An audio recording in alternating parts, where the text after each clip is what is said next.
Welcome to today's session, Market and Finance Instruments to Propel Climate Action. As we gather here today, we recognize the urgent need for collective action to address challenges posed by climate change and their impacts on our planet. In our global efforts to combat climate change, market-based mechanisms have been recognized as critical and an effective component in mobilizing finance and catalyzing change. This distinguished panel here of experts will explore various dimensions and deep dive into the critical next steps to operationalize Indian carbon market and green credit program. This session will begin with Chair's brief opening remarks and setting the tone for the discussion. Following this, my colleague Ms. Yashika Malik from the World Bank will be making a brief presentation on the role of market-based mechanisms. The Chair will then facilitate the discussion followed by an interactive Q&A. Finally, it will conclude with the session with closing remarks and summarizing key points and signaling the end of discussion. Let me now welcome an esteemed leader and chair of this session with whom I've had the fortunate privilege to work with, Mr. R.R. Rashmi, Distinguished Fellow and TERI and former Special Secretary, MOFCC. We look forward to an engaging and informative discussion. Sir, over to you.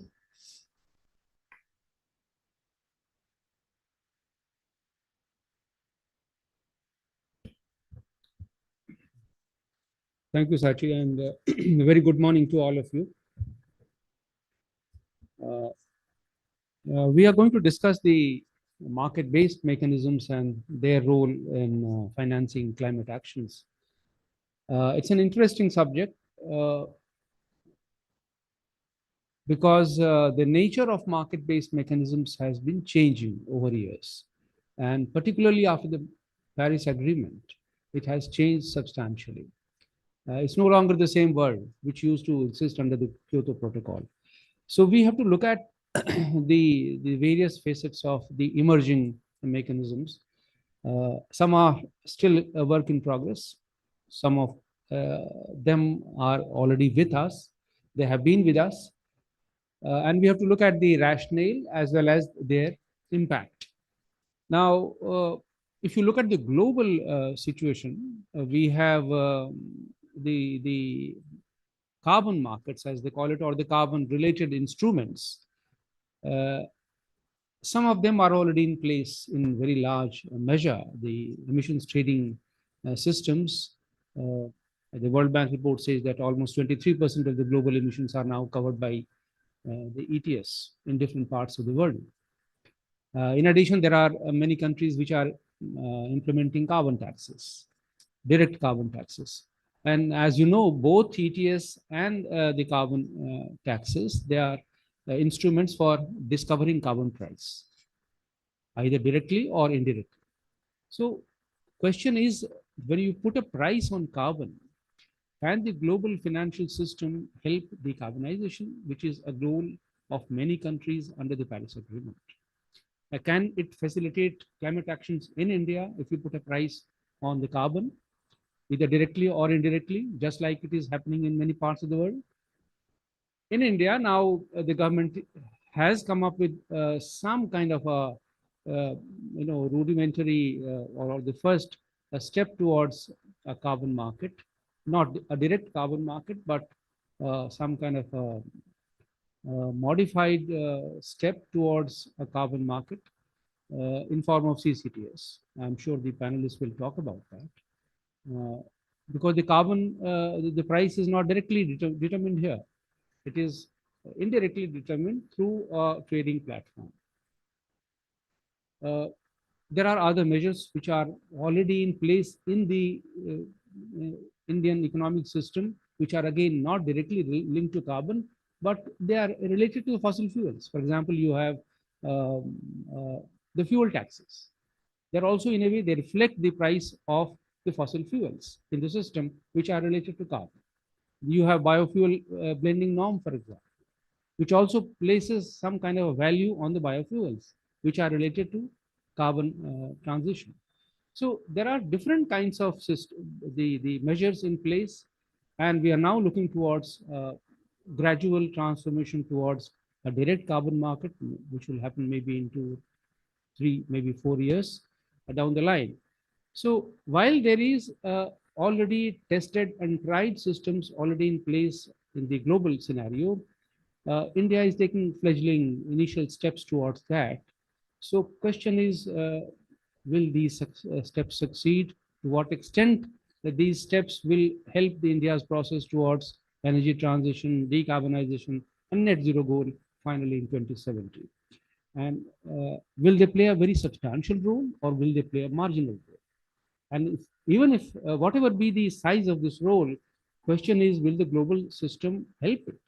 We have Article 6 negotiations going on with the UNFCCC. I'm sure Mr. Perumal will talk about that. So, will the resolution or our failure to resolve these issues at the global level under Article 6 negotiations, will it shape the future of the carbon markets in India differently, or it will help it, or it will push it in a particular direction which may or may not help the economy? So these are some of the questions which came to my mind, and I'm sure I have a distinguished line of panelists here who will speak on it from different perspectives. I have Mr. Satyendra Kumar representing the Government of India. He is the Director in the Ministry of Environment. Mr. Arumugam, he is the Manager of the Mitigation Division in the UNFCCC, looking directly at the Article 6 issues. Mr. Shalabh Tandon, he is the Regional Director in South Asia Regional Head of Operations and Climate Change in the IFC. Ms. Vibhuti Garg, she is Director, South Asia Institute for Energy Economics and Financial Analysis. Ms. Neha Kumar, yes, welcome. She is the Head, South Asia Program of the Climate Bonds Initiative, and Mr. Nihal Nizar, India Policy Advisor of the IETA. So we have an extremely accomplished and excellent lineup of speakers here who will speak to the issue from different perspectives. So without wasting any further time, let me invite Mr. Satyendra Kumar first. Let me invite first Yashika to make a presentation on, and then we'll go to the panel discussion.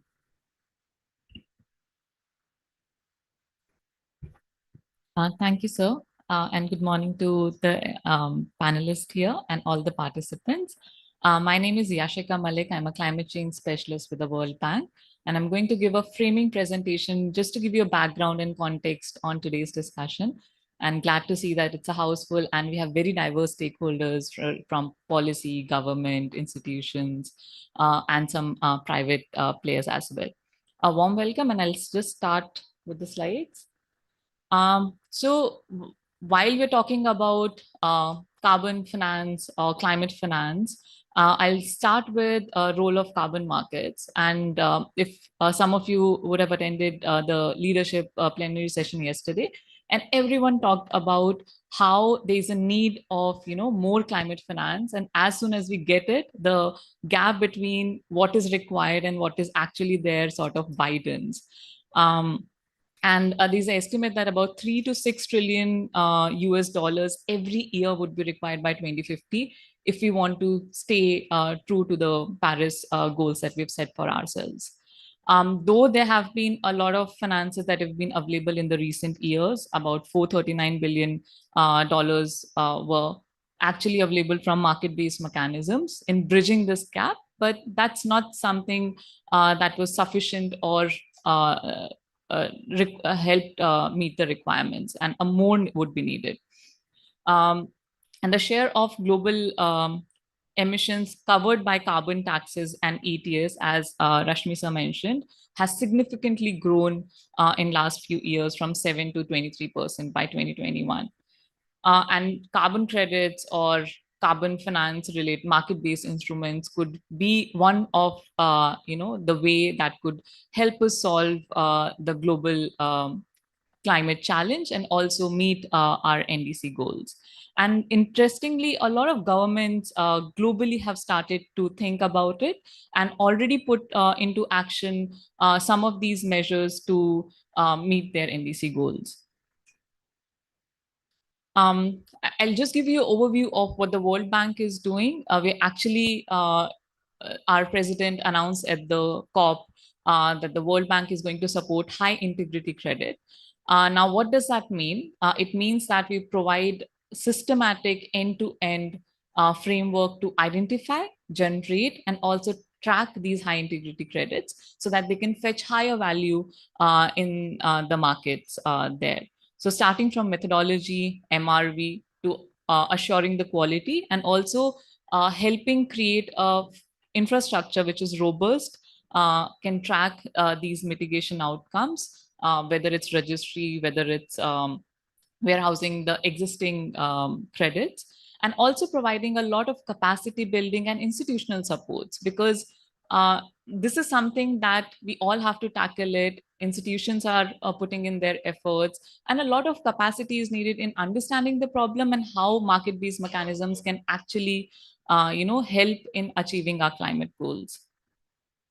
World Bank has about 20 years plus experience in result-based climate finance, starting from creating supplies for emission reduction credits, whether it's been creating or strengthening some frameworks, setting standards. There are certain methodologies that we've supported with, whether enabling high integrity market institutions and infrastructure. So earlier there was this partnership for market readiness, which has been sort of supplemented by partnership for market implementation, which help countries, move on, basically putting in place these market-based mechanisms. So there are active engagements in Bangladesh, Vietnam, other countries. There's also a climate warehouse that provides support on market infrastructure, including digital MRV, and leveraging technology actually to monitor these high integrity credits, using AI as well, and developing guidance for financial regulations for market integrity. And further, of course, this would not be possible without stimulating demand for emission reduction credits. And we are doing that through a lot of our trust funds, and also through the projects that are there. They're innovative financial products that reduce risk, including blended finance options, capital market products, which my colleague Shalabh can also touch upon during his points. Then understanding the landscape, why markets are needed, or why market-based financing instruments are needed nationally and internationally, is because they provide an effective sort of channel to leverage private finance. Now, the amount of finance that I indicated in my earlier remarks cannot be met by just the government, just the philanthropies, just MDBs, bilateral organization. Everyone will have to come in. The private sector will have to play a very active and engaging role in getting this finance for climate action.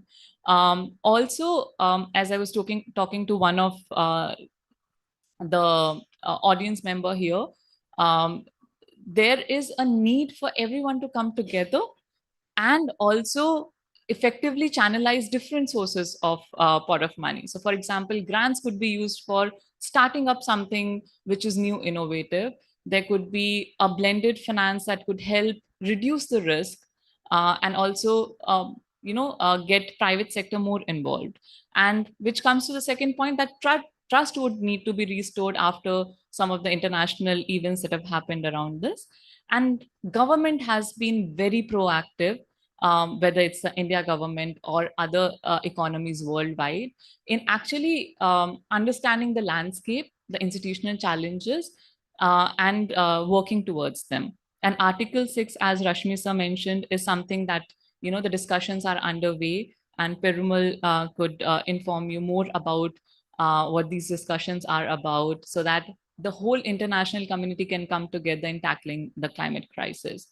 And there are multiple ways, and market-based finance is one of assuring way to go forward. Now coming to Indian carbon market, India government notified the India carbon trading scheme recently in June 2023 by amending the Energy Conservation Act. And they plan to start with a patch scheme transition. There have been several deliberations that have happened over last 1 year on this. And in phase 2, also make it more robust to include other sectors and an offset mechanisms going forward. And Bureau of Energy Efficiency, which is the nodal ministry for this, is also developing methodologies and MRVs, registry, the infrastructure part of it, to take it forward.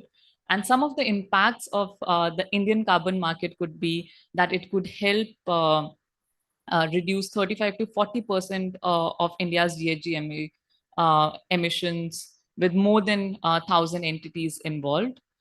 It also will incentivize some green technologies, innovative solutions such as green hydrogen, biofuels, EV mobility, and also create green jobs. So it's not only limited to reducing your emissions, but also has large co-benefits in terms of development, in terms of creating jobs, and growing the economy as well.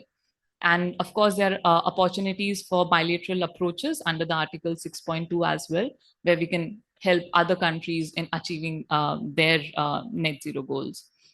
And adoption of cleaner and more efficient technologies, and also to sort of kickstart the market in that direction. Government of India has also been, pioneer in announcing the Green Credit Program, which is an innovative market-based mechanisms which incentivizes the voluntary environmental actions across different sectors. And this is not just limited to, say, companies. It goes to all levels, starting with individual, communities, private sector industries, companies. They have a diverse stakeholders there. And Satyendraji would touch more upon the scheme. It's going to incentivize environmental initiative, as I mentioned, and also create opportunities for investments in these environmental technology and practices. Now, there are various sectors that have been identified under the GCP. To start with, some like water, tree plantation, agriculture, waste management, air pollution, mangrove conservation and restoration, sustainable buildings and infrastructure as well. And the methodologies for these are underway. They are being developed. A platform for trading, for listing is also underway. And ICFRE is taking the leadership in this. Now, there are some key guiding questions that we've put up for discussion today, and some of our panelists here would be talking about them, which is mainly around key challenges in operationalizing India's carbon market and green credit program, and how a cross collaboration can help India achieve its climate goals of the immediate one, which is the NDC, and a longer one, which is the net zero discussions, and how the domestic market framework can further be strengthened and implemented it in a better way so that all the stakeholders are benefited from it. How we can leverage the international landscape, the international markets to sort of go beyond the domestic interventions, and what role can technology play, whether it's AI, ML, or any other innovative technologies in driving this agenda forward. So I'll give it back to Rashmi sir to start the panel discussion. Thank you. Thank you, Yashika, very much for a wonderful exposition and outlining the major the various facets of the carbon credit initiatives that have been taken at the global level, including by the World Bank, and the main issues. As you have seen in the last slide of Yashika, the issues, of course, they don't constrain the speakers in any way to speak their mind on the issue.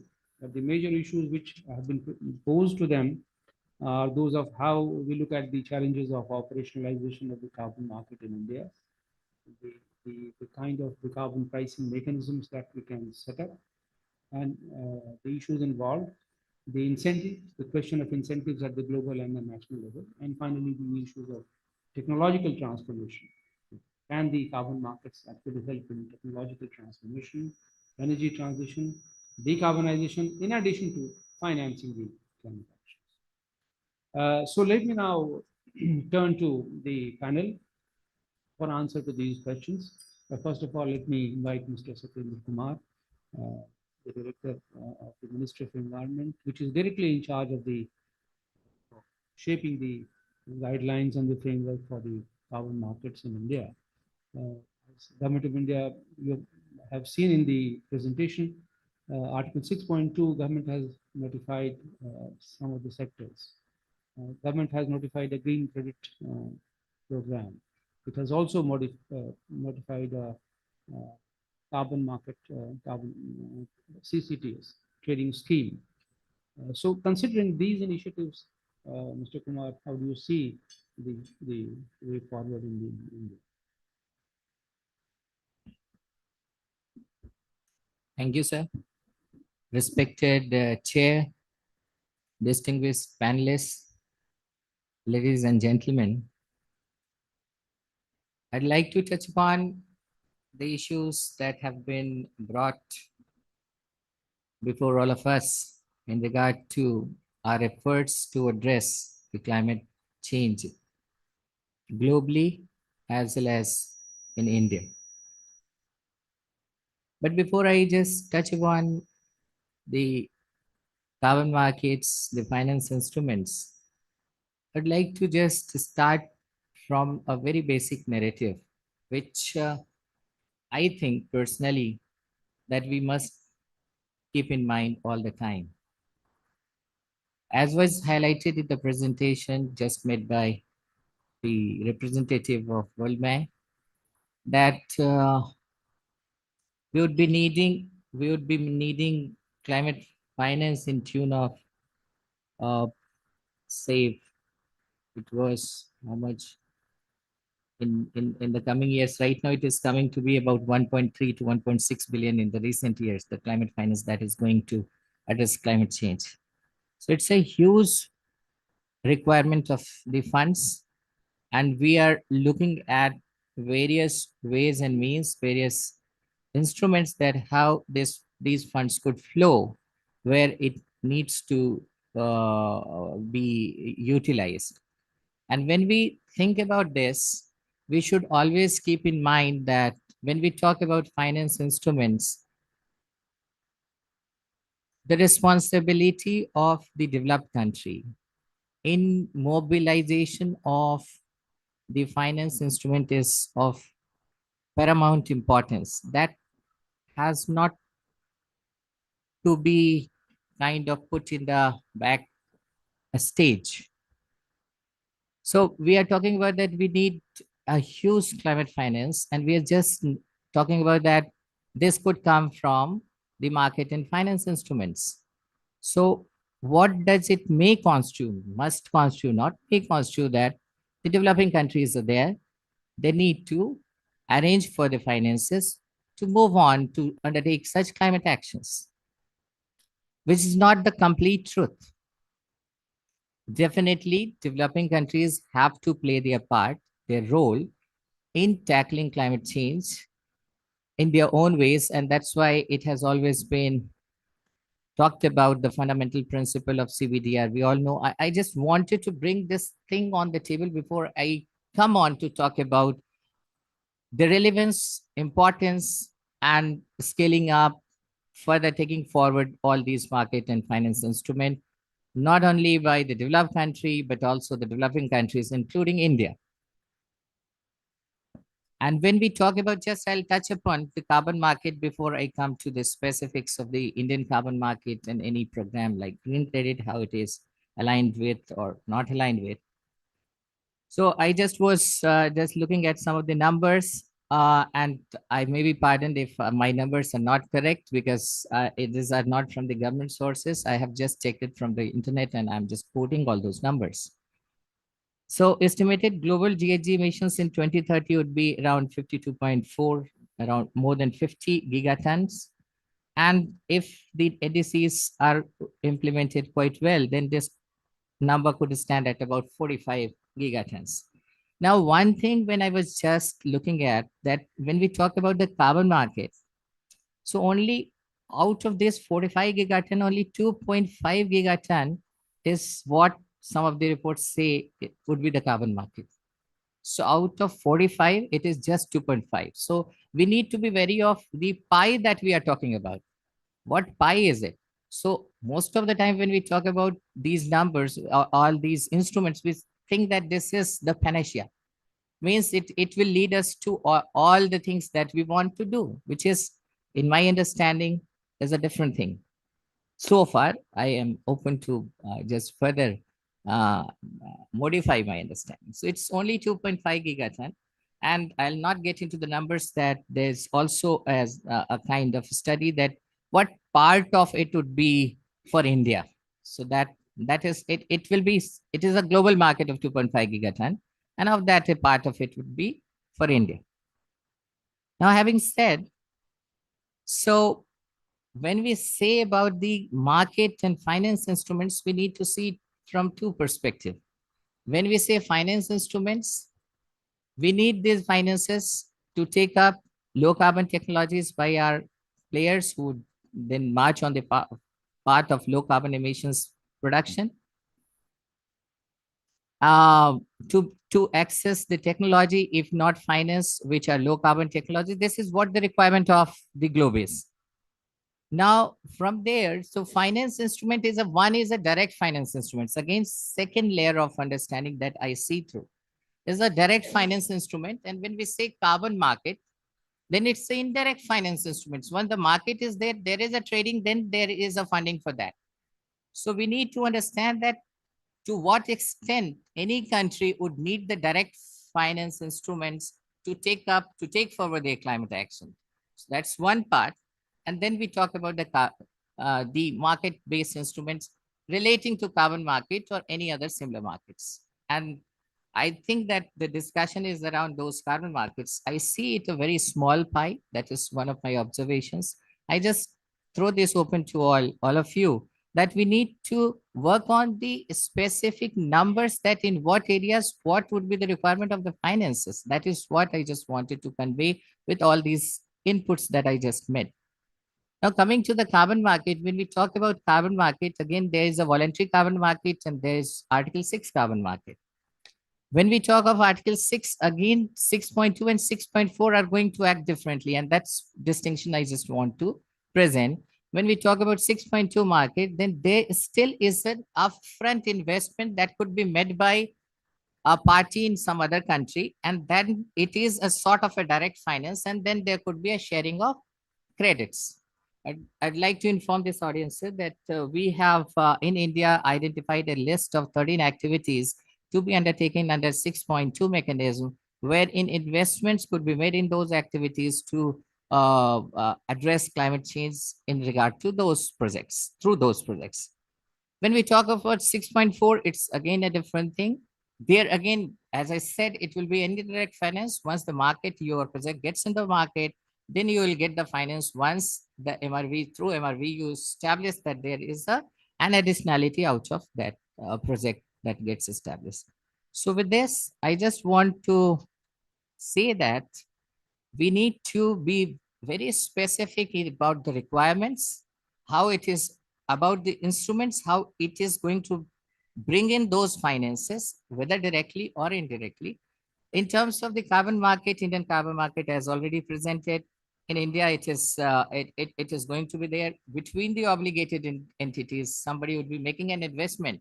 But the question is how those entities would be accessing the finance to meet the obligation to put under the carbon market, so that other entities who are not going to make that investment and are not meeting the targets. So this is something we need to drill down and see that how those obligated entities under the carbon market are going to get access to finance or technology. So this is a relevant question. I would suggest that we need to drill down about the need for the finances and also factor in the responsibilities accordingly, as I mentioned in the beginning.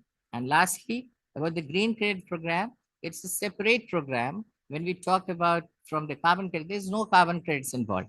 As of now, there is no trading platform, but what for? It's still a very pragmatic and ambitious program. In what ways?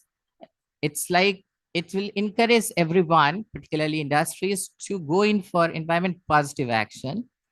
To begin with, there is going to be the focus on tree plantation.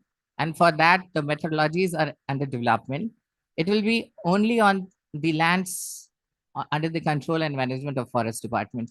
And then when the tree plantation is there, it is for environment, but definitely the co-benefit is in to the climate through climate carbon sequestration. So with this, I'd just like to thank all the participants and the organizers for organizing a discussion on this, and just to open up the horizons of our thought processes to go deeper to address this issue.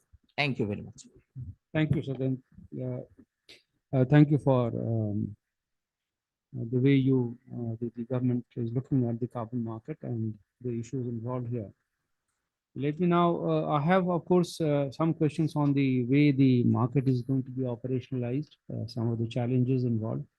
Maybe we will come back to those questions later. Next, let me invite Mr. Perumal Arumugam. Perumal, if you can give us an insight into how the Article 6 negotiations are unfolding, what are the constraints or difficulties there, and how do you see the role of the compliance versus the voluntary markets under this framework? Thank you. Thank you. Thank you for inviting me. And always it's a pleasure to come back to India. And I see an opportunity to travel to India. So thank you for inviting me. And also people who were there part of in the implementation of Paris Agreement with Satyendra to my left, and then Rashmi and Mauskarji as an ADP co-chair. I still remember the times that we spent on the lead up to Paris Agreement on before the article was crafted in Paris. So thank you for all the hard work that you have done today, that we do have an Article 6. But Article 6 of the Paris Agreement is a voluntary tool that is available for countries in order to meet their NDC obligation and also to increase their ambition. And then there are two instruments. I think Satyendra talked about Article 6.2 and 6.4. So 6.2 is a cooperative approach between two countries which can cooperate amongst themselves in terms of increasing their ambition or meeting their own NDC. It's completely decentralized. So the global north, which earlier worked on, is very well aware of how this works in terms of the cooperation. And then the second is the 6.4. UNFCCC is always famous for acronyms, and you often need to have a separate dictionary to understand the acronyms. So the acronym of 6.4 is all about a centralized mechanism, which is pretty much similar to, also I could see quite a number of my old friends who were from the former Kyoto Protocol carbon market instrument, the clean development mechanism. So 6.4 is pretty much similar to that, I would say, but with taking into account of the Paris context. So that's a centralized mechanism that will be governed and run by the UNFCCC with a constituted body that will be nominated by the COP process, where 196 countries would be represented by 24 people. As representatives of these countries to govern and run the system. So that's where the multilateralism and the international credibility towards the 6.4 mechanism comes in, as against the other independent actions and standards that exist. So that's the only difference. I would not bore you much, like of 3 nights, and you still do not have an outcome on Article 6, you mean, but I just wanted to give, I was quite happy when Ashika was presenting, when she said slow and steady. I've been in different forums, people say that Article 6 has crashed, Article 6 has failed, but at least good to see that my community is talking about slow and steady. Yes, it is slow and steady since the beginning. Even though Article 6 was adopted as part of the Paris Agreement, it failed twice. Once in 2018 in Katowice, 2019 in Madrid, and in 2021 in Glasgow, it got adopted. That gives you a clear indication on how market is being viewed by countries. It's not, as Satyendra said, that it is not a silver bullet solution. This is one of the tools that is available in undertaking the climate action. And the reason why it gets all the glamour is because within the whole Paris Agreement architecture, the only article that has a direct relationship with the private sector is Article 6. So you do hear a lot of interest around Article 6 of the Paris Agreement because of that very specific reason. And it is also quite clear in terms of the financial gap that we are looking at. I think the New Delhi declaration from the G20 set up the stone for doubling of renewables and tripling of um, the other way around, tripling of renewables and doubling of energy efficiency, which set the basic stone. And then we do have in our GST process that as an outcome. And in order to implement that, just on the tripling of renewable, we need 1.3 trillion US dollar of investments. So that makes it clear that only public finance or concessional finance or grants, that the traditional financing model doesn't work. You do need to have multiple financing model, and market is one of the instruments. The second point is that often Article 6, like when you see that sometimes we will be marginalized ourselves as Article 6 as a compliance market, but I wanted to clarify to this audience, Article 6 is not a compliance mechanism. Article 6 can serve both voluntary and compliance market. In Sharm el Sheikh in 2022, again, UNFCCC gave birth a new use category or a use type within the Article 6 for emission reductions, which are called as mitigation contribution units. I see more and more developing countries would be using these mitigation contribution units primarily, which will act as a voluntary tool within the markets. The reason being that I think Satyendra was also mentioning about India's NDC. India has put forward its NDC in terms of energy intensity. India is about to submit by end of this year its updated NDC. Let's not forget that as long as that the units that are generated within the carbon market remains within the jurisdiction of the country, it's not there's no complications. It just stays within the country. The moment it gets transferred, the new acronym under the UNFCCC, which is called as the ITMOS, which is the internationally transferred mitigation outcomes. So if mitigation outcomes is nothing but you reduce 1 ton in any of your sector within your economy, the moment it is transferred outside of your jurisdiction, then you need to comply with the rules that are adopted under Article 6. And what does it say? If India transfers 1 ton outside of India, for example, maybe to Singapore or Japan, then India takes an obligation to add those 1 tons that it has sold outside of India as its own emissions. Why does India do that? Why does India want to add that as an emission? Because if India has put an ambitious target, why would India add 1 ton of its sale? Provided if the market signal and the price signal are sufficient enough for them to do it. And India is the first country. I was very happy in 2023 when India, I think sometime in March, April, when India identified the list of sectors, that I think it also corresponds to the question that you have asked in terms of how do you attract investment or the incentives, is the clarity, the regulatory clarity that it provides. So to me, like anyone who wants to invest in India, I hope that the price signal will be different between the accounted units, which are the Article 6 units, and the voluntary market units. So you do have that price difference. So if I wanted to make an investment, I'm sure that the 13 areas that is identified by India is where I will be focusing my investment on, because I would be getting a better price for those units, because India has committed when it said that I'm wishing to use these 13 activity types as part of my cooperation, provides a clear signal to the private sector and the investments to be channeled so that these units can be traded out and you will be able to get necessary finance. That is the primary reason, because countries were still talking about the accounting is quite clear. The moment India transfers or country A transfers to country B, this needs to be done. That puts every country, like you would find quite a number of countries have put moratorium on certain sectors. That's primarily goes back to economists in the room, is the marginal abatement cost, right? So if your marginal abatement cost of addressing your emissions in your country and the carbon market price signal doesn't match each other, then you will not be engaging in a trade. So the countries that were negotiating in Article 6, in 6.4 particularly, that we had a guidance related to removal technologies. both technological removal and biological sequestration. And many people, and that was the primary reason for Article 6 not to have an outcome in Dubai, particularly with respect to forestry sector.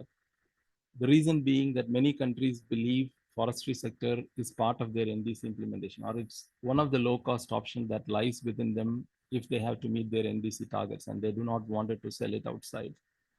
So even though that is a showstopper for Article 6 not to have an outcome in Dubai, I always used to say my fellow carbon market community, it's a wake-up call.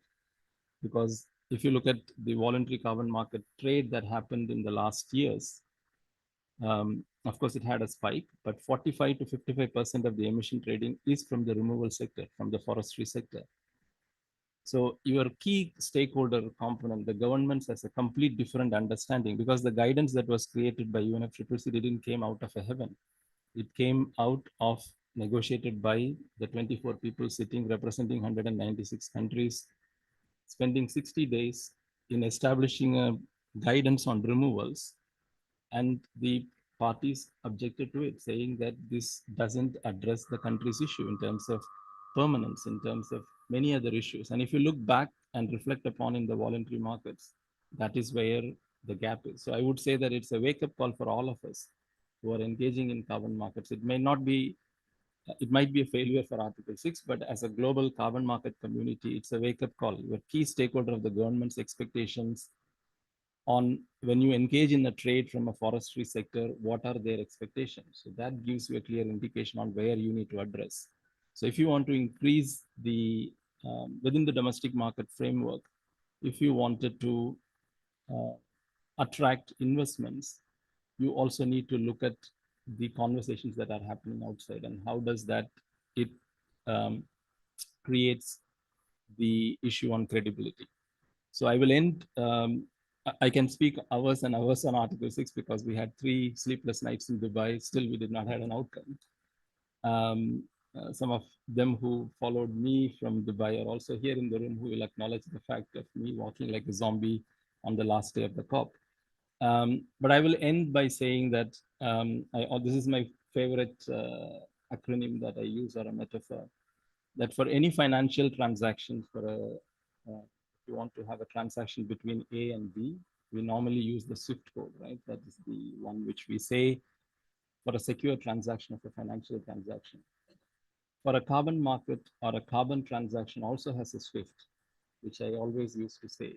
And the SWIFT differs, but the S, what I would say, is the supplementarity. I think briefly it was touched upon by Satyendra in terms of what you are doing or undertaking under the carbon market has to be something beyond what you would have done in a business as usual scenario. Otherwise, you will be on the guardian title, which we have already seen for quite a number of criticism that is going on. So the first one is the S stands for the supplementarity. If you want to really have market and financial instruments, primarily carbon markets, because I'm not a financial expert, I'm a carbon market expert. So I would limit my things towards the carbon market. So the first one is the supplementarity. The second one, the W, which I would say is, I would call it as worldwide. The reason being that you need to have proper distribution. India is the biggest beneficiary of carbon market. People do not acknowledge that. India was the second largest carbon market in the Kyoto Protocol world. And I can tell also to Rashmi ji, thanks for all your efforts as JS and Special Secretary when you are all working in India's DNA is the best DNA that I ever seen in my experience in the 12 years in the Kyoto. We made sure that in India, every sector qualifies. We never made it sure that the regional distribution across the world and within the country, it cut across all the sectors. So if you want to make the carbon market prosper, you need to look at that distribution. If that distribution is not there, it will be criticized. And just for your information, Article 6.4 might start with a prompt start. India has submitted, at least Indian project developers, again, following China, India's second largest country, which has submitted the transition request. And if they all qualify with activities that will end their crediting in 2024, India will be supplying 17 million tons under Article 6.4, provided if Government of India will be willing to authorize. Because as I said, once they are traded internationally, the government is taking an obligation to adjust in its accounts. The third one is the integrity. I think what Yashika has talked about in terms of the methodologies, MRV, the quality infrastructure that you look at, which I say as the integrity is very important. It's both environmental integrity and the financial integrity. Again, from my selfishness, that you have to see what has been adopted in Glasgow, paragraph 33 to 39 of the Paris Agreement architecture. And if a standard is being developed, even within the domestic framework, it has to take into account of those principles of how it is aligned with the Paris requirements. So I would say I as the integrity for that. F is fungibility, because even within the domestic market, if you acknowledge two standards, independent standards, not from the UNFCCC, for the same efforts, they should not be delivering two different results for the same action. That's called, I will call it as a fungibility. The carbon market will fail, the market instruments will fail if you do not deliver that fungibility. The last part is the transparency, which is every transaction that is being undertaken has to be transparent enough to provide that confidence, both for the investor in terms of investment that is being made and the person who is actually selling the credits and buying the credits. So to me, I will end my conversation with to attract market and financial instruments to propel climate action, you need to adhere to these swift principles of carbon market. Thank you. Thank you very much. Thank you for your insight into where we stand on Article 6 negotiations, your optimism and your caution, and your mantra of SWIFT. Mr. Shalabh Tandon, you represent an international organization, which is a very major player in the international financial system. So how do you see this linkage between the carbon markets and your role as a provider of international finance? Thank you, Dr. Rashmi. It's tough to go after Mr. Perumal, who, no pun intended here. Both of them echo a view that I also had, which is it's not a silver bullet for everything. The carbon market is not a silver bullet. But that being said, let me try to address general impact or a substantial impact. And big picture, that's what we are trying to assess. And if it is going to make a substantial impact, then let's devote more time and energy and effort into developing this. So while I think because the gap is so large, every little penny ounce counts, and therefore that effort is probably worth it. Even 2.5%, 3%, 4% of it is okay, provided it is channelizing those finance to those marginal and difficult projects which would not happen otherwise. The key is it making it tip over from non-viability to viability? That's the space we are operating in. The operating space is not the entire space of climate finance. The operating space is marginal projects, complex projects which have a little bit of gap. So you need some concessionality, either blended finance, as Yashika was mentioning, or some concessional finance, or a carbon market mechanism, etc., to make it. So in that space, it can be a very big key contributor. The second issue, I think, again, Perumal outline and which comes up in a lot of our conversations with private sector players is, if this credit flows outside the country, then what happens? And then will it lead to meaningful prices and so on? So I'm not an expert at this, but I'm telling you the feedback that we receive from the private sector. We interact with thousands of companies every year. And I'll tell you, where does the conversation really come out on carbon credits and right or wrongs? I'll lay it on the table.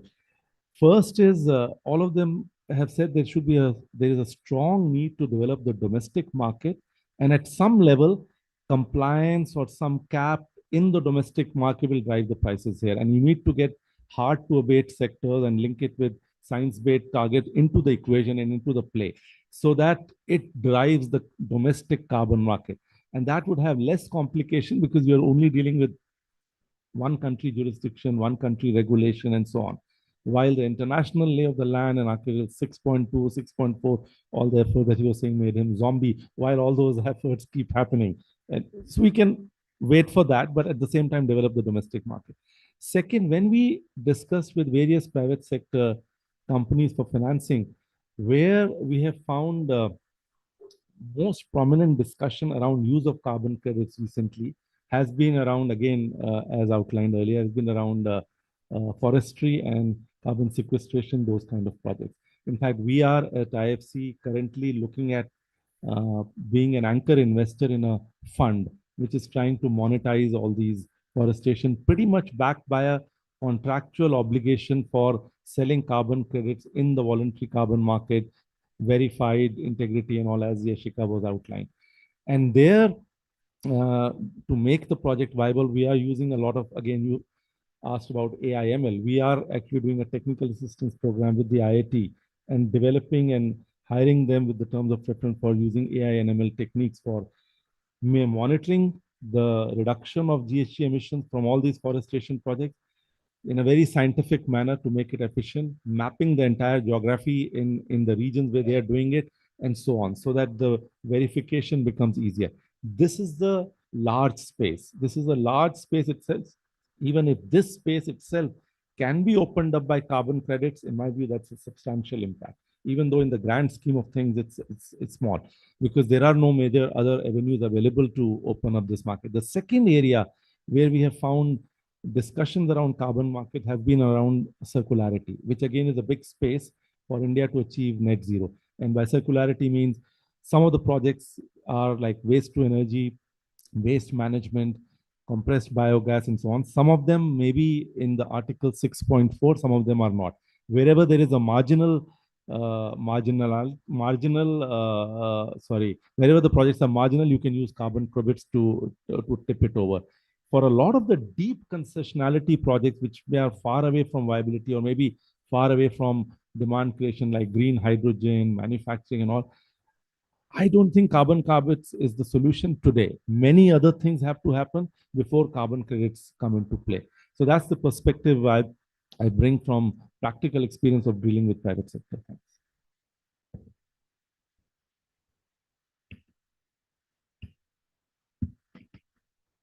Thank you very much, Mr. London. That was really short but very precise. And you have basically advised some kind of a prioritization here, that the national carbon markets is an area that we need to focus on, irrespective of what happens at the international global front. So let me now go to Ms. Vibhuti Garg, who is the director of the Institute for Energy Economics and Financial Analysis. If I may ask you to ponder over all these questions, including the question of how the carbon markets can actually sustain the decarbonization process within India. Sure. Just to quickly reflect on some of the things that have been said. I mean, yes, if you will look at from the perspective, there was this big number being thrown, what the requirements are at a global level. But even if you just consider about India in terms of financing that is required in the clean energy ecosystem space, we have just been investing about 50 to 60 billion annually. But if we really have to achieve our 2030 targets, our annual requirements is about 200 billion US dollar. So there is a need to double or more than double the financing that is coming into this space. And definitely having a carbon market in place, having the right carbon pricing signals, give enough confidence to investors as well, and especially for the technologies or for the marginalized communities that Shalabh was just mentioning. So it can really help in unlocking a lot of private and public capital, as well as from philanthropy, as well as the MDB. So I think there is a role that carbon markets can play. We cannot deny that. At the same time, it's just not the only way of financing your energy or the financing needs, but it can play an instrumental role. And in India, before the carbon markets were rolled out, we did have a SPAT scheme and the renewable energy certificates as well, which was functioning. But somehow, because of the lack of right pricing signals, I think it did not pick up, especially the REC market started tumbling down after witnessing a big success during initial years. So I think what will be most critical in this whole dynamics when India wants to roll out an Indian carbon market would be the carbon pricing. And how do we kind of, unless we have the right emission targets for the sectors, it will be very difficult to come up with the right pricing signal. At the same time, there is an issue because, if you set the price very low, there won't be enough incentive for anybody to adopt low carbon emission technologies. But if the price is too high, if you run certain simulation and modeling shows very high price of carbon, because that would be the actual case to begin with. But how do you kind of streamline it and make it more effective that the country does invest into those carbon emission technologies? So that's where the pricing will set the signal. And as I said, for adopting different technologies. In terms of, yes, so it can definitely play a big role in different sectors. To begin with, while India has identified only 4 sectors for the Indian carbon market, cement, paper, refinery, and steel to begin with. But at the same time, I think what India really needs is to add more sectors and be inclusive of energy, transport. So even transport can play a big role in this whole carbon market. In terms of, yes, carbon finance, I would say can play a very instrumental role. Say, for example, I just wanted to give an example in terms of, cooking, clean cooking stoves. If we can somehow link it to result-based financing, the carbon finance can play a very big role, because if you sell a clean cooking stove, there is a way you can establish that how much carbon you have reduced from shifting from your earlier high emitting cook stove to a clean cooking cook stove. So that's a result based financing that can play a big role, when you really have proper structure in place where that this is the way to, I think, carbon accounting, emission reporting, and then primarily then how do we invest that money into carbon reduction technology. So I think that's the way we need to approach this whole thing.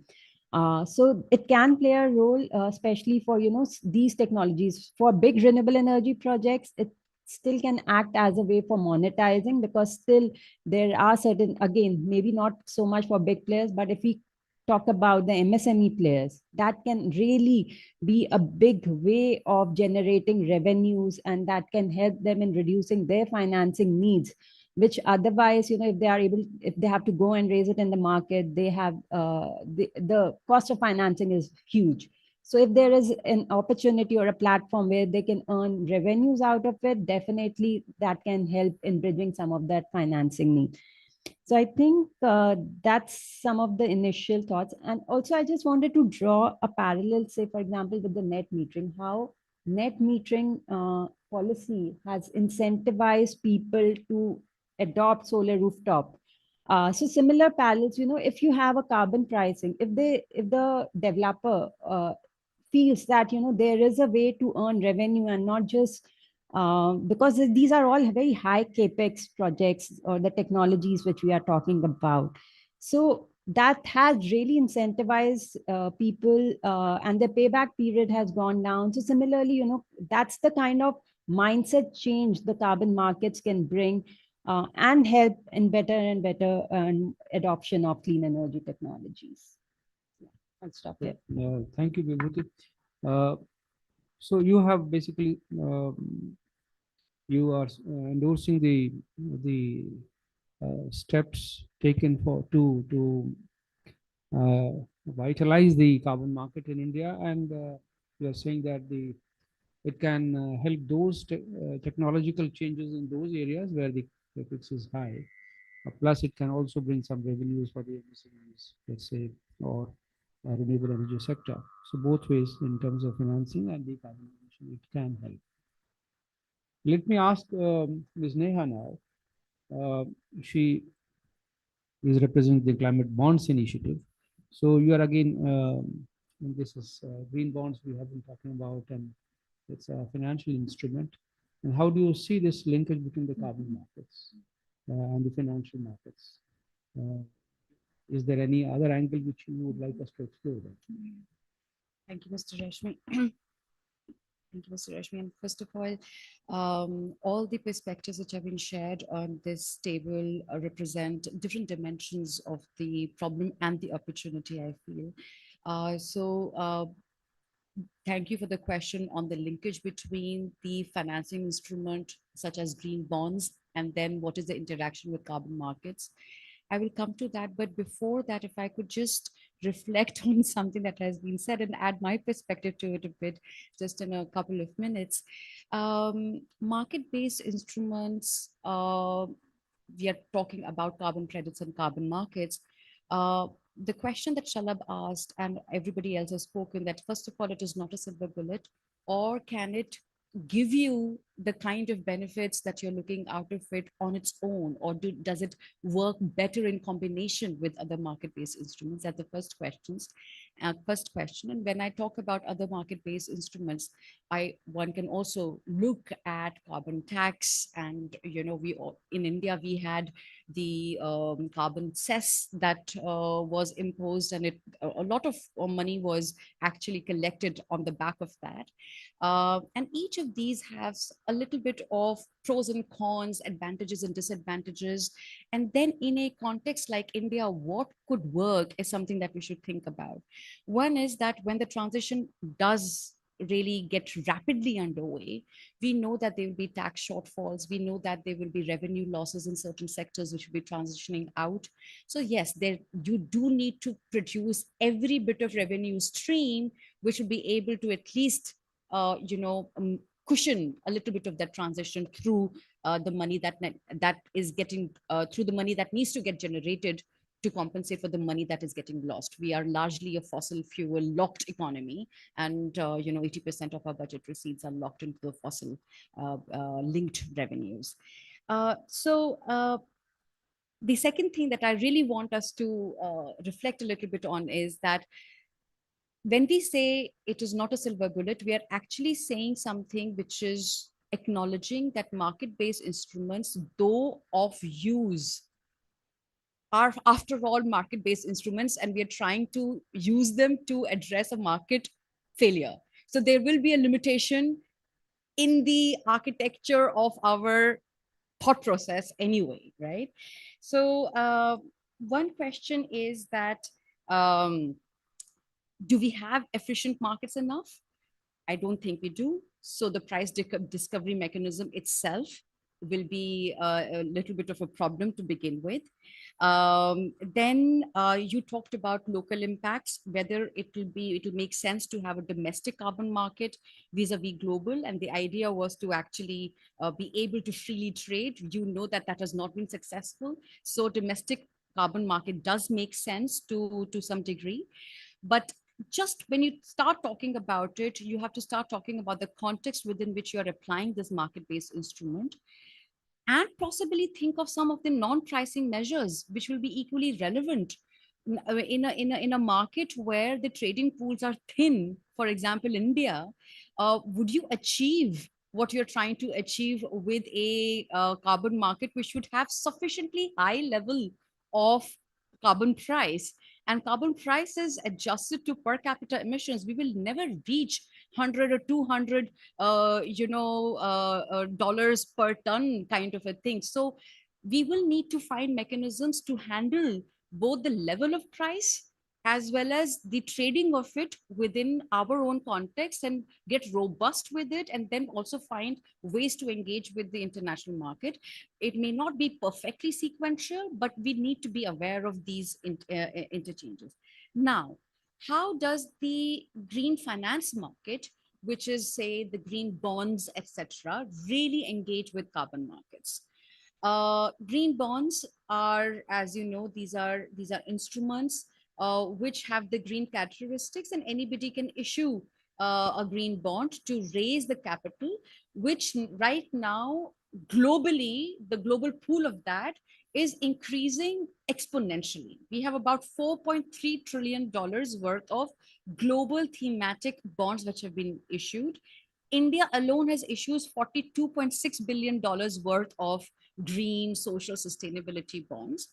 And what is common between carbon markets and green finance market is the issue of integrity. Green bonds need to be, be verifiable, that they are credible. And if they have to engage with carbon markets, then it is absolutely critical that the integrity of those credits is I mean, is beyond doubt. How do you engage with that? In what form? And Vibhuti mentioned that. In what form does it start getting? It start interacting. When you raise money from the market, you have to service the debt. Now, carbon markets or carbon credits can give you that revenue stream to be able to service the debt. And now let me qualify this in a major way. This means that you will use something that you said, like, okay, I'm green enough. I'm somehow green enough, and I'm trying to offset part of my debt by these credits. Now, is offsetting really should be the norm when you're talking about emissions reduction, or should it be one of the last resorts when you talk about residual emissions? These are the questions to think, and these are the questions that we are working on. This becomes, so when it comes to, say, steel industry, cement industry, we actually say, please don't look at offsets as the first course of action. Offsets should really be the last course of action. So when green bonds market, or Vibhuti talked about outcome based, yeah. So outcome based is very good, but then again, credibility of that outcome needs to be absolutely ascertained to be able to say that I am able to offset this as part of my debt servicing requirement. The third part is that almost everybody seems to say that let's grow plants and let's reduce emissions in steel sector. No, I don't think that works, right? But renewable energy certificates could work, because that is much more real. You are actually trading then energy credits very, very credibly. So I think this field is evolving. It is already there. We need to make these standards behind integrity, or for supporting integrity, pretty strong. And we need to take a measured approach, and also make our expectations a little bit realistic on when will we achieve what we really intend to achieve. In the EU, they have generated $150 billion since 2005 on the back of their ETS. So somewhere it has worked, but they have a lot of other systems in the ecosystem which are letting you achieve that. China ETS is completely different. India will be also very different. So we are at the very initial stages, but I think I just would conclude my remarks over here, that right questions for us to begin looking at. Thank you, Neha, for those remarks. Let me now go to Nihal. Nihal, you are representing IETA, which is looking at the Indian market, the Indian carbon market, and its potential for its participation in the international. So, but international market is not yet right. India has its own, still struggling with its framework. So, how do you see this evolving? Thank you, Rashmiji, and all the distinguished panels here and audience. As you mentioned, the International Energy Trading Association, we're the first in organizing and first organization to inform and advocate for pricing and trading for GHG reductions. So early on, we were just concerned with the compliance markets, and while corporate carbon credit purchasing on a voluntary basis remained, largely rare and nascent throughout the 2000s. So in terms of coming to the Indian sphere, so in September last year around, we published a joint report and submitted to the Ministry of Environment on advancing carbon markets in India. So it was part of our scoping group, and this year we have transitioned into a task force. The first task force was met at Renew Power's office, and so Rashmiji was the chair of that, and he gave the keynote address for that. So in terms of, I think, carbon markets with respect to, it is not really new in India, like Vibhuti has also mentioned in CDM and PAT or RECs. I think 21% of the CDM that is registered around the world around June 2022 is in India, which had generated around 276 million certified emission reductions. That itself, it shows the significant revenue and the foreign financial inflows into the RE energy efficiency projects or sustainable development. I think we need to look at in terms of the PAT, which is again, when you're merging with the carbon. With respect to PAT, I think some learnings that has to be taken would be the projects. It needs to undergo a rigorous process of validation and verification to ensure the the environmental integrity is ensured, and the targets. So targets under the PAT scheme, I think it needs to be more ambitious, and there should be more increase in the enforcement for that matter, which will. And for CCTS, I think for CCTS, our recommendation, Saita, would be with respect to an administrative mechanism. See, again, it's a baseline and credited. There is no absolute cap. So what we would recommend is that as an administrative mechanism, there should be there, which allows the ETS participants to register and store the allowances so that they can be tracked or held for use or offer at sale at a later date. With respect to offsets, I think now the problem is there is a dichotomy between emission reduction and carbon dioxide removals, which is actually viewed as a zero-sum game. I think this leads to the view that investments in carbon removal is just the money spent on decarbonization. I think the science is very clear that we need to both meet aggressive targets for global emission versus the scale, and we need to scale up the carbon dioxide removals to gigaton levels annually. With respect to offsets, I think there is a common view. I think Neha has also addressed. It has contributed to the idea is that carbon dioxide removal could be a substitute for reduction. So what we advocate here is that the targets should be in such a way that the organizations and the market actors to strategically think about effectively decarbonizing and channeling the fund towards carbon dioxide removal for immediate and the long-term climate impact. One last point, which I would say with respect to CCTS would be, it's a good thing in the amendment which was released in December, offsets was introduced. But I think it has to be created through a very transparent and process recognizing the business decision-making realities, and there needs to be a very sound environmental effectiveness and economical benefits for that. Otherwise, unless we have, like Singapore has 5% offsets, which they have kept. I think this has been done through a very proper economic and financial modeling. There has to be a target that the government must ensure, so that offset is not the only way, to reduce things. And one last thing we would like to mention. I think I'm not the expert in Article 6 or anything like that. If there to be more clarity on the 6.2 on the volume of credits that is expected to authorize for fund towards the NDC or other international mitigation purpose, and the extent to which India proposes to act as seller with respect to corresponding adjustments, either under Article 6.4 mechanism or through mitigation contribution units. I think if the policy in with respect to that is clear, it would be very easier, whether it's for us or project developers for that matter. I think I'll conclude for now. Thank you.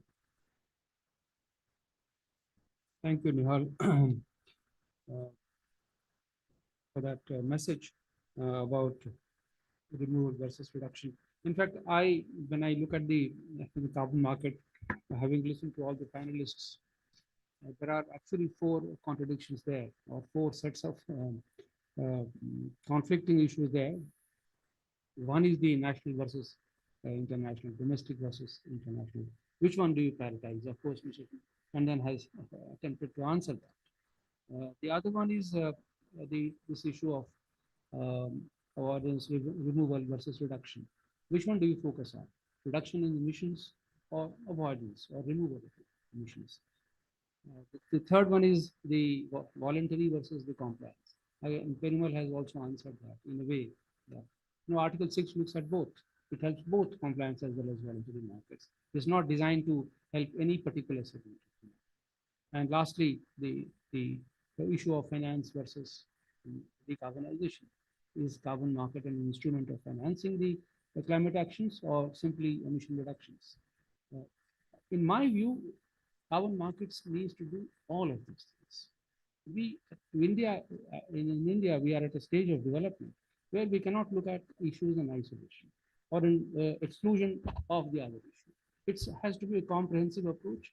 It has to look at compliance. It has to look at voluntary carbon market, both of them. And fortunately, the Article 6 negotiations have allowed us that now.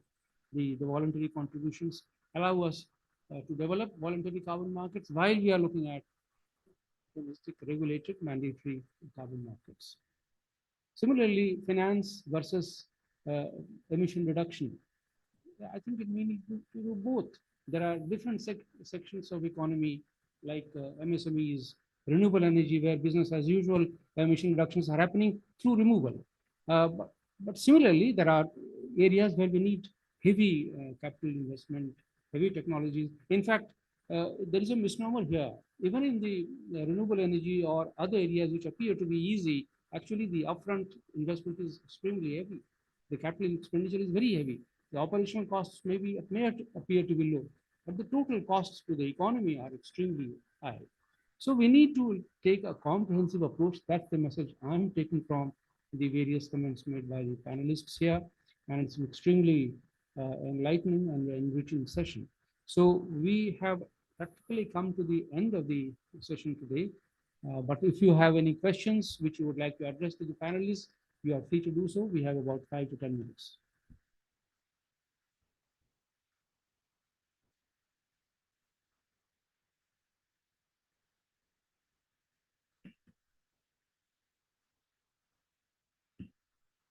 I don't see any hand rising here. Let me begin from this side.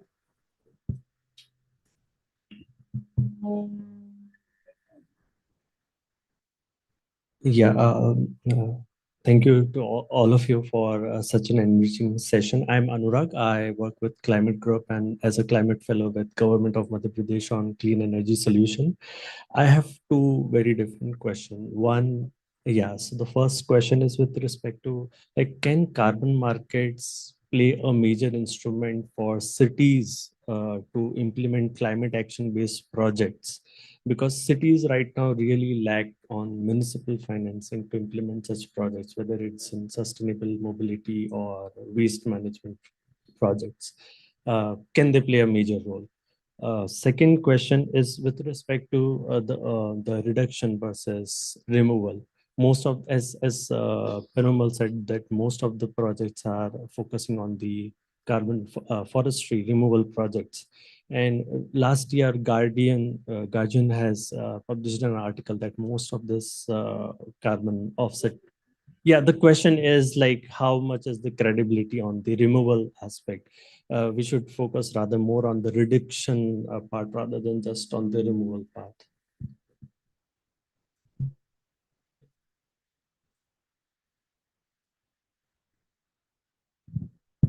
Good afternoon. My name is Raman. I work in supply chains in the private sector. This question is for the chair and for Perumal. The SWIFT principle acronym is very interesting. How does the system plan to enforce equity, especially on the supply chain of credits? So, for example, when the credits are coming from agriculture or smallholder farmers, how will the system ensure that the maximum value of that credit goes back to the generator of the credit? I'll request Neha to answer this question about municipal finance. Can the carbon market help the municipal finance? And then to Perumal about the removal versus reduction. Yeah. I think what you said, Mr. Rashmi, also answers the question that has been asked. We will have to deploy various instruments at every level. So what municipalities, I mean, there are a lot of municipalities now that we are interacting with who are, because of some incentives and regulation, they are trying to explore the market instruments like green bonds, and they are issuing.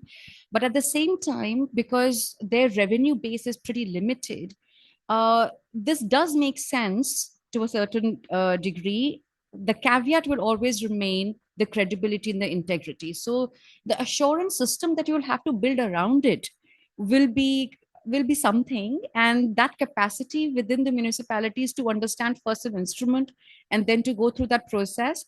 In the beginning, it might seem a lot to do, but I think without that, even the market, whichever market you say, that will not grow if the integrity is not at the center of it. Perumal, this issue about the credibility of the removal credits.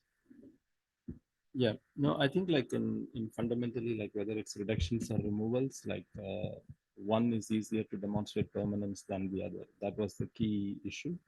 But if you look at the long-term perspective of the Paris Agreement, if every country takes forward an economy-wide NDC and based on what we have decided in Paris, if every country acts, really the scope for reductions being a market, I'm not saying in terms of whether reduction should be done or removal should be done, but I'm putting my response from the context of the carbon markets alone. From a reductions versus removals, for the long time, what will stay would be removals, not the reductions over time, because reductions would become extremely expensive. And every country, when they do their own reduction targets, it becomes super expensive to engage in markets because it's very simple. It's the market signal. Someone would be willing to buy for your reduction activity with $100 or $150 as against something? And when every country puts forward a net zero, like India has put forward a net zero target of 2070, and then people are going to talk about, we will surely hear in 2025 in Belém, people are going to push the developed countries to move from net zero to net negative emissions if developing countries have to advance their net zeros. So the solution there is removal. So we shouldn't be isolating or between reductions and removals. The fundamental issues around removals are around, like I think we heard about the financing on RED Plus, for example. So a country says that it is illegal to do deforestation, right? So which means that the country is demonstrating regulatory means that there is no deforestation happening. And then you look at forestry activities in the same country saying that there is a deforestation happening. It might be in a minor scale, not at the macro scale, but it might be happening. And then cook stove projects, most of the criticism is about avoidance of non-renewable biomass and using energy efficient cooking or alternative fuels for cooking. But the whole calculation in the carbon mechanism is based on avoided deforestation. And then the same country in which that units are generated, people are claiming that there is no deforestation. So it's a mix of many things. So you don't need to think about whether what is better, but from a long-term perspective, to meet the Paris objectives, the removals will have to stay. And the fundamental issues that are in the removals has to be addressed. And then in terms of supply chain, I think like the two things that is being needed, and I think in most of the contracts that at least I'm seeing in terms of cooperation between countries, there's a clear request in saying that how does the contribution, like from the Article 6.4 perspective, it is a very much requirement of how does the contribution of a host party contribution happens when the market is being engaged. And within the host party contributions, I'm also seeing many bilateral agreements that are going on where the bilateral corporations are exactly asking how does the revenues that are generated are then being transferred to the real beneficiaries. That's becoming a part of the template of the, at least in the 6.2 cooperation. I do not know about voluntary schemes, but from an Article 6 perspective, yes, it is there. Thank you very much. On this question of municipal finance, the carbon market helping the local governments, maybe Mr. Satyan can also throw some light. Just was thinking to just share a particular very unique perspective about these carbon market projects. Anybody can undertake any of those projects, including the municipality, including the districts and the gram panchayats. So what is to be done? That you have to have a project. So there are many activities undertaken by the local bodies. They may go in for plantation in a big way on some patch of their land. There are other many activities which are qualified into the voluntary carbon market, which are being undertaken by the local bodies directly or by engaging with some private party. So this is an area that you need to look at, that what are those projects wherein private players are actually accessing the carbon market, accessing to the carbon market to get to get funds against the carbon credits generated out of it. Second very important perspective is this in regard to the voluntary carbon market. Under Article 6.2 also, the list of activities, in the list of activities, there are a few activities that could be facilitated by the municipalities or other local bodies. And if you do the facilitation, and if there is an accruing off of the carbon credits and if it gets sold off, there could be a share that you can always get it. So in voluntary also, under Article 6 point also 6.2, the list covers a few activities. I know about that. And when Article 6.4 also gets into place, and then also in the authorization, if there could be some activities where you can go in for. Get it. Thank you. Thank you. But this question about agricultural credits, when I pose it to you, how can we ensure that there is a value, the value of the credits originating in the agriculture sector? That was the question. How do they get the value? Okay. I think, yes, recycling of that capital into the who creates that value is very, very essential. So there needs to be a mechanism that, whatever revenues that are being generated from certain activities, say under green credit program from agriculture, or, tree afforestation or water conservation. But if there's a mechanism that whatever the revenues that gets generated, and that allocation mechanism is there, I think that's the only way we can support that it goes back, and that has to happen at a city and a municipal level. I think Indore municipality is already earning huge revenues from the carbon market already, and they are in fact helping other cities and municipalities to understand what the needs are, what the requirements are, how they need to report, how they need to do the accounting. I think once those mechanisms are well understood and established, then using those revenues for this improving, so from reduction to, adopting technologies or the removal side becomes much, much easier. We'll take just two more questions quickly. There was a lady at the back who had raised her hand. Yes.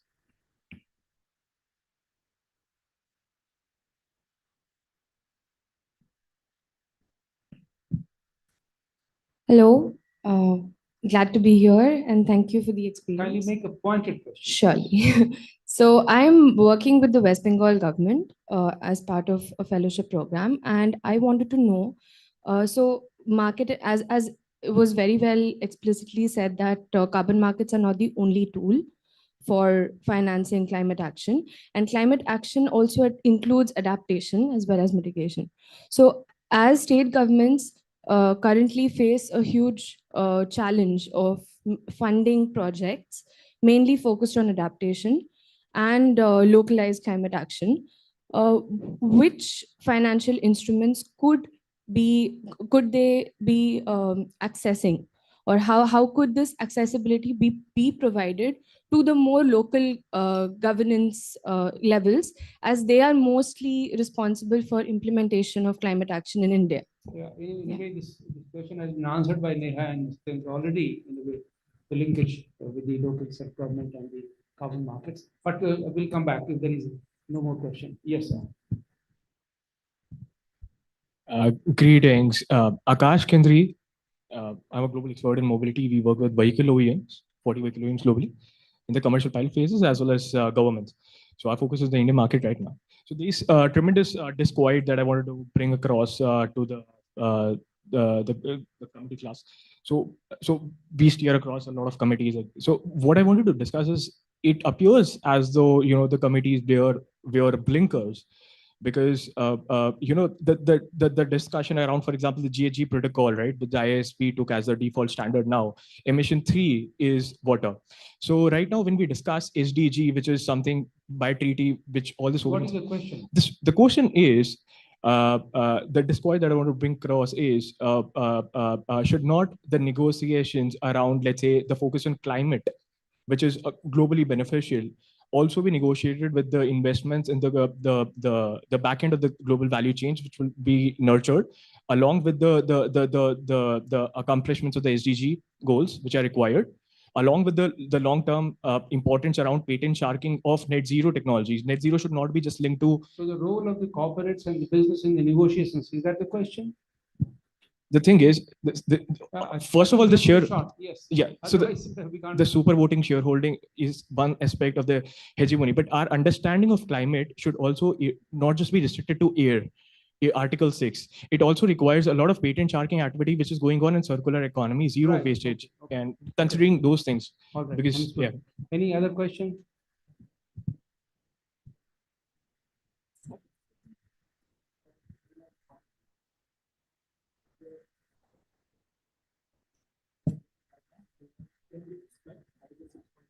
To be completely operationalized for companies like us to participate and Okay, that's a pointed question. If you would like to answer. As I have already shared with you that the list of activities have been finalized. And under Article 6.2, if you have to enter into a bilateral arrangement under cooperative approaches with any other country, so it's a kind of an arrangement that has to be talked about and then put in place.